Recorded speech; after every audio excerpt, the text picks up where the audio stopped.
আনায়া নামের এক তরুণ প্রত্নতত্ত্ববিদ প্রাচীন মিশরে পর্যটনে আসেন পিরামিডের রহস্য আবিষ্কার করতে। এক রাতে তিনি গ্রেট পিরামিডের ভেতরে একটি লুকানো কক্ষ খুঁজে পান, যেখানে একটি প্রাচীন স্ক্রোল মিলছে। সেই স্ক্রোলে তুতানখামুনের এক গোপন ইতিহাস লেখা আছে, যা আগে কখনো প্রকাশিত হয়নি। আনায়া যখন সেই স্ক্রোলটির ভাষা উদ্ধার করেন, তখন তিনি খুঁজে পান এক গুপ্ত ধন ও প্রাচীন রহস্য।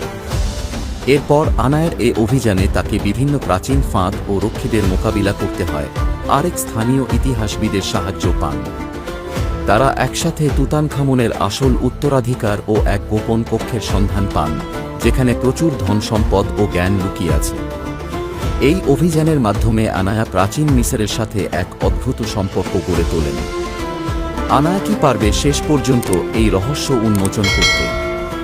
দেখতে হলে জানার জন্য সঙ্গে থাকুন।